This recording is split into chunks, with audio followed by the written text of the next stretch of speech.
Sophie Davant. Ce nom évoque pour des millions de Français l'image d'une femme élégante, souriante, toujours solaire à l'écran.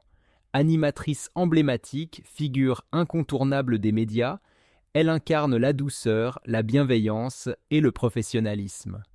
Mais derrière ce visage rayonnant se cache une femme marquée à jamais par la douleur, les pertes et les déchirements silencieux que la célébrité ne peut masquer. La plus grande blessure dans la vie de Sophie ne vient ni d'un échec professionnel, ni d'un revers de carrière, non.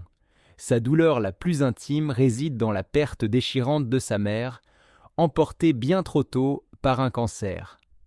À l'époque, Sophie était encore une jeune femme pleine d'espoir et de rêves, et sa mère représentait tout, un pilier, un modèle, une force tranquille. Voir cette femme si forte décliner, jour après jour, sous les coups impitoyables de la maladie, fut une épreuve indicible. Elle n'a jamais oublié l'impuissance ressentie face à la souffrance de celle qui lui avait donné la vie. Je me suis senti inutile, incapable de la sauver, incapable même de l'accompagner comme elle l'aurait mérité. Confiera-t-elle plus tard, la voix tremblante. La disparition de sa mère a laissé en elle un vide immense, une plaie qui, malgré les années, n'a jamais complètement cicatrisé. Elle vit depuis avec ce regret lancinant, ne pas avoir passé assez de temps à ses côtés, ne pas avoir dit assez de fois « je t'aime », ne pas avoir su retenir le temps avant qu'il ne soit trop tard. Mais le destin ne s'est pas arrêté là. Dans sa vie personnelle aussi, Sophie a dû faire face à d'autres tempêtes. Être une femme dans les médias, une femme libre, indépendante, ambitieuse, ce n'est jamais un chemin facile. Encore moins lorsqu'on essaie de concilier la lumière des projecteurs avec l'intimité d'un foyer. Sophie a connu de longues années de bonheur aux côtés de Pierre Sled, journaliste respecté et père de ses 2 enfants.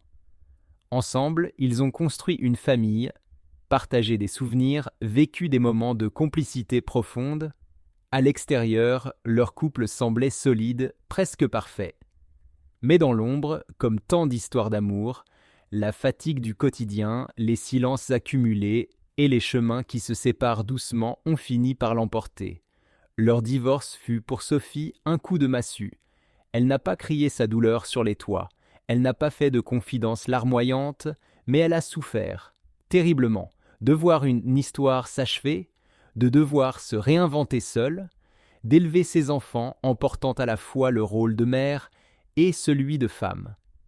Elle a connu ces soirs où, une fois les lumières des plateaux éteintes, le silence de la maison devenait assourdissant, où, au cœur même du succès, elle se sentait plus seule que jamais. Pourtant, ce qui distingue Sophie Davant, ce n'est pas seulement sa carrière, c'est sa force intérieure. Là où d'autres se seraient effondrés, elle s'est relevée, là où la douleur aurait pu l'enfermer, elle en a fait une source d'énergie. Elle a puisé dans ses blessures une nouvelle manière d'exister, plus authentique, plus vraie. Elle s'est réinventée à travers ses émissions, mais aussi à travers ses livres, ses engagements et ses nouvelles passions. Elle a appris à se recentrer, à s'écouter, à s'aimer, et même si elle reste pudique sur sa vie privée, elle n'a jamais caché qu'elle avait connu d'autres histoires, d'autres émotions. L'amour pour elle reste un moteur, même s'il a parfois été synonyme de déception. Aujourd'hui encore, Sophie Davant continue d'inspirer, non pas parce qu'elle est une star de la télévision, mais parce qu'elle est une femme debout, une femme qui a aimé, perdu, souffert, espéré, et qui continue chaque jour à avancer avec dignité. Elle n'est pas seulement une animatrice, elle est une survivante, une combattante silencieuse. Car derrière le sourire de l'animatrice se cache le cœur d'une fille qui pleure encore sa mère, d'une femme qui a dû réparer ses blessures, l'Open You Soul, et d'une mère qui a tout donné à ses enfants. Sophie Davant, c'est l'histoire d'une femme qui, malgré les tempêtes, a toujours choisi la lumière. Mais ensuite, la vie, avec ses rythmes effrénés et ses exigences professionnelles, a doucement distendu les liens qui les unissaient. Sophie et Pierre étaient absorbés par leurs carrières respectives, courant sans relâche après les projets, les responsabilités, les plateaux de télévision. Et parfois, malgré tout l'amour du monde, cela ne suffit pas. L'amour s'essouffle lorsqu'on ne le nourrit plus. Leur divorce fut empreint de regrets, mais jamais de haine. Ils ont su, pour leurs enfants, préserver une relation digne, empreinte de respect. Pourtant, nul ne peut nier que cette séparation fut une blessure profonde dans le cœur de Sophie. Après la fin de son mariage, Sophie n'a pas cessé de croire en l'amour, mais elle a vite compris que le retrouver ne serait pas chose facile. Elle a connu une histoire intense avec le romancier Nicolas Bedos, un homme magnétique, passionné, à l'esprit brillant. Leur relation a fait couler beaucoup d'encre, tant ils incarnaient une sorte de couple idéal, charismatique, libre, anticonformiste. Mais comme un feu qui brûle trop fort, leur histoire s'est consumée rapidement. Des désaccords, des visions opposées de la vie, des tempéraments parfois trop volcaniques les ont menés à la rupture. Et une fois de plus, Sophie s'est retrouvée seule, face à elle-même, dans le silence d'un amour envolé. Pourtant, elle n'a jamais laissé ses chagrins d'amour la définir. Sophie est de celles qui se relèvent, qui regardent la vie dans les yeux, même les jours de tempête. Mais au fond d'elle, il y a toujours eu ce rêve discret, trouver enfin cette épaule sur laquelle s'appuyer sans avoir à justifier qui elle est. Un amour doux, stable, complice, où l'on n'a pas besoin de faire semblant. À 61 ans, elle a compris que certaines personnes ne sont que de passage, mais qu'elles laissent en nous des traces indélébiles. Et que l'amour, même imparfait, même fugace, vaut toujours la peine d'être vécu. Sophie n'a jamais perdu foi en l'amour. Elle croit encore aux coups de foudre inattendus, aux regards qui bouleversent, même après un demi-siècle de vie. Elle sait désormais que le cœur n'a pas d'âge et que l'amour peut frapper à la porte quand on s'y attend le moins. Quand on parle de Sophie Davant, c'est souvent la journaliste chevronnée, la présentatrice rayonnante, l'une des figures les plus emblématiques du paysage audiovisuel français qui revient en mémoire. Mais ce visage médiatique cache une femme de combat qui a gravi chaque marche de sa carrière avec ténacité, avec humilité, et parfois au prix de sacrifices immenses. Son ascension n'a rien d'un conte de fées. Elle n'a pas été propulsée au sommet par hasard. Elle a dû batailler, convaincre, faire ses preuves, dans un monde encore trop souvent dominé par les apparences et les jugements hâtifs. Dès ses débuts, Sophie a su se démarquer. Une voix claire, une élégance naturelle, une intelligence vive. Très vite, elle s'impose comme une figure incontournable. L'émission « C'est au programme » qu'elle a animée pendant plus de 20 ans fut l'un des piliers de sa carrière. Avec une grâce désarmante, elle savait donner la parole à ceux que l'on n'entendait jamais, aborder des sujets du quotidien sans jamais tomber dans la facilité. Elle avait cette capacité rare d'allier sérieux et légèreté, empathie et précision. Le public ne s'y est pas trompé. Il l'a suivi, soutenu et aimé. Mais c'est avec Affaires conclues sur France 2 qu'elle a conquis une nouvelle génération de téléspectateurs. Cette émission, à la fois ludique et culturelle, est devenue un phénomène. Grâce à son professionnalisme et à sa chaleur humaine, Sophie en a fait bien plus qu'un simple programme de brocante, un rendez-vous de cœur avec les Français. Elle y est à la fois animatrice, confidente, témoin d'émotions sincères. Mais derrière ces sourires à l'écran, il y a les nuits blanches, les tournages sans fin, les week-ends sacrifiés. Sophie a souvent confié qu'il lui arrivait de travailler du matin au soir sans prendre le temps de souffler. Les années de labeur laissent des traces. Le corps fatigue. L'esprit vacille parfois, mais elle ne s'est jamais plainte. Elle avance toujours. Aujourd'hui encore, malgré les tempêtes de la vie, Sophie Davant continue d'être debout. Une femme libre, forte, sensible, une femme qui a connu les lumières de la célébrité, mais aussi les ombres de la solitude. Une femme qui inspire par son courage et sa sincérité. Et pourtant, malgré toutes ces épreuves, malgré les silences qu'elle garde enfouis et les blessures qu'elle ne montre jamais, Sophie Davant continue d'avancer, le sourire aux lèvres, avec cette élégance discrète qui la rend si singulière dans le paysage médiatique français. Elle sait que chaque apparition, chaque mot, chaque regard qu'elle offre à l'écran est une lumière pour celles et ceux qui la suivent depuis des années. Ce sourire n'est pas une façade, c'est une promesse, celle de toujours donner le meilleur d'elle-même, même quand le cœur est lourd. Pionnière dans l'âme, elle ne s'est jamais contentée de suivre les sentiers battus. Présentatrice, journaliste, écrivaine, conférencière, Sophie a su, avec courage et créativité, se réinventer sans jamais trahir son essence. Dans ses livres, elle parle d'amour, de résilience, de choix difficiles, de ces instants de doute que beaucoup traversent mais n'osent avouer.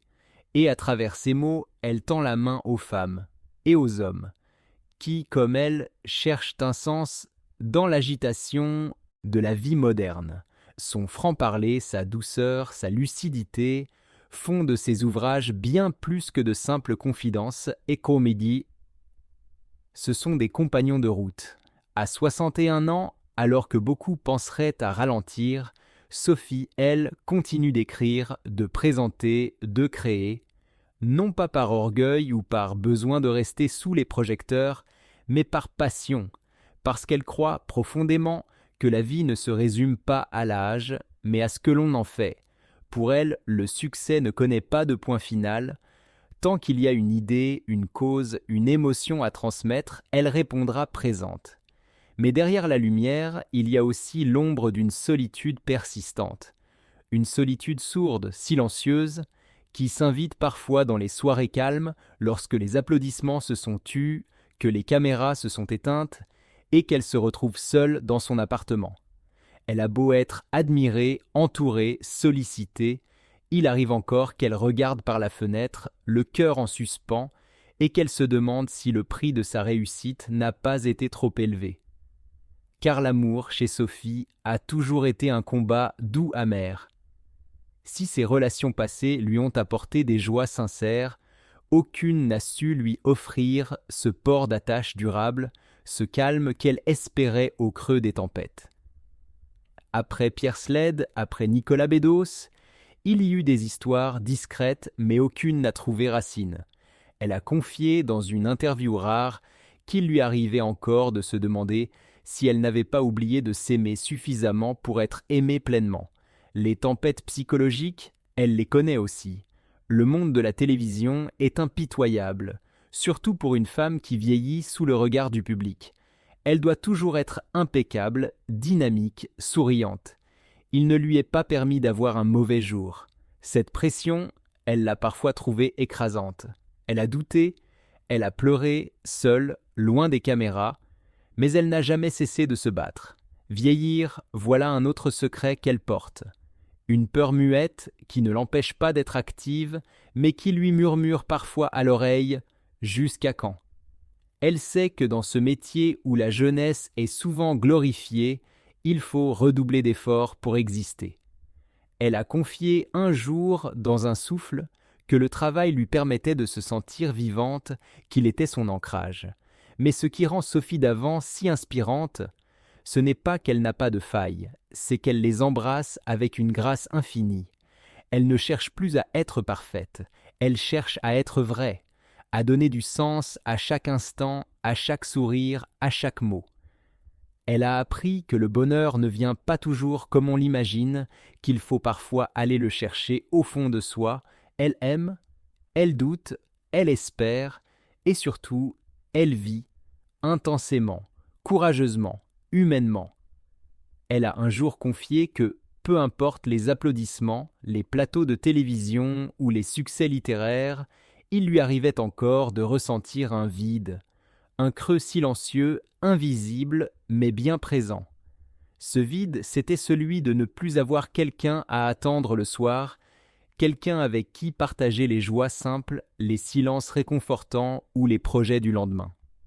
Sophie Davant est une femme forte, incontestablement, Mais derrière cette force, il y a une vulnérabilité qu'elle a longtemps gardée pour elle.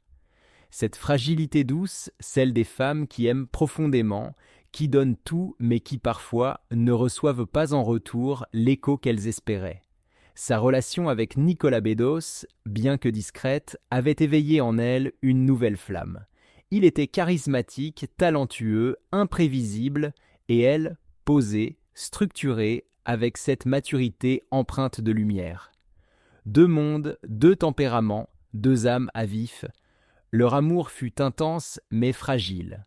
Elle le savait, peut-être dès le début, cet amour ne serait pas éternel, mais elle y a cru, parce qu'elle croit toujours en l'amour, en celui qui transcende les doutes, les écarts d'âge, les différences de rythme, même si cette fois encore, la vie a choisi un autre chemin. Aujourd'hui, à 61 ans, Sophie Davant ne court plus après le conte de fées. Elle ne cherche pas à combler un manque, ni à forcer les choses. Elle a appris à se suffire à elle-même, sans pour autant renoncer à l'idée qu'un jour, peut-être, quelqu'un partagera sa table, son café du matin, ses insomnies et ses fous rires. Elle est de ces femmes qui ont aimé, perdu, espéré, chuté, puis recommencé. Elle connaît la douleur d'un divorce, le silence d'un enfant qui grandit trop vite, les réveils solitaires après des nuits remplies de doutes. Mais elle connaît aussi le pouvoir de l'instant présent, celui qu'on savoure pleinement, avec ou sans compagnon. Dans un entretien récent, elle a dit avec tendresse « On peut tout réussir dans la vie, mais si l'on ne sait pas s'aimer soi-même, alors rien n'a vraiment de goût. » C'est peut-être là le plus beau chapitre de son existence, celui où elle s'est enfin choisie. Elle continue d'écrire, de produire, d'animer, non pas pour fuir la solitude, mais parce que créer est sa manière d'exister, de vibrer, de transmettre. Elle ne cherche plus à plaire à tout prix, elle veut simplement être fidèle à elle-même. Ses amours passés font désormais partie d'elle. Elles sont des chapitres qu'elle relit sans amertume, avec gratitude. Chaque homme qu'elle a aimé, chaque cœur qu'elle a touché, lui a appris quelque chose sur elle-même. Et si aujourd'hui elle est encore seule, elle ne se sent plus incomplète. Elle est entourée d'amis sincères, de collaborateurs fidèles, de lecteurs qui la suivent et la respectent. Et surtout, elle est entourée de l'amour de ses deux enfants, Nicolas et Valentine, devenus sa plus belle réussite. Mais pour elle, l'argent n'est pas une fin en soi. Il n'est qu'un outil, un passage vers une vie plus apaisée, plus libre, une vie où elle peut choisir et non subir. Sophie Davant n'a jamais cherché à afficher sa réussite matérielle. Sa discrétion est à l'image de sa personnalité, élégante, mesurée, sincère. À 61 ans, elle a su capitaliser sur son talent et son intelligence sans jamais tomber dans l'excès. Ses investissements immobiliers sont solides, ses droits d'auteur lui assurent des revenus réguliers et ses contrats télévisés, même aujourd'hui, restent parmi les plus convoités du paysage audiovisuel français. Mais au fond, ce qui compte pour elle, ce n'est pas le montant de son compte en banque, mais le calme de son âme. Sophie a toujours privilégié la stabilité à l'ostentation. Elle vit dans un intérieur chaleureux, baigné de lumière, où chaque meuble raconte une histoire, où chaque cadre accroché au mur évoque un souvenir. Là, loin des projecteurs, elle est simplement Sophie, la mère, la femme, l'amoureuse de la vie. Son rapport à l'argent, comme à l'amour, est lucide et apaisé. Elle sait que le véritable luxe réside dans le temps que l'on s'accorde, dans les petits plaisirs du quotidien, un café pris à la terrasse d'un bistrot, une promenade sur la côte basque, une soirée en pyjama à relire un vieux roman. Et pourtant, malgré la notoriété, les succès et une fortune bien établie, Sophie ressent encore parfois ce vide discret, ce petit creux de l'âme que seule la tendresse d'un amour sincère pourrait venir combler. Elle ne s'en cache pas. Elle le dit avec cette franchise douce, presque poétique, qui fait sa signature. « J'ai connu de grandes histoires, mais j'attends encore celle qui m'apaisera totalement. celle qui me prendra la main sans vouloir me changer. Sophie ne cherche pas un miracle ni un sauveur, elle n'est pas en manque, elle est en veille. Elle ne croit pas en l'amour comme en un besoin, mais comme en une rencontre d'égal à égal, sans condition ni masque. Elle est déjà une femme accomplie, solide dans ses convictions, douce dans ses silences, mais elle laisse cette porte entr'ouverte, celle de l'espoir. Car comme elle aime à le rappeler dans ses écrits, tant que le cœur bat, il peut aimer, et tant qu'il aime, il reste vivant. Et peut-être est-ce là le plus beau des équilibres, savoir être heureuse seule, tout en restant ouverte à un amour qui n'aurait rien à prouver, rien à corriger, juste à être,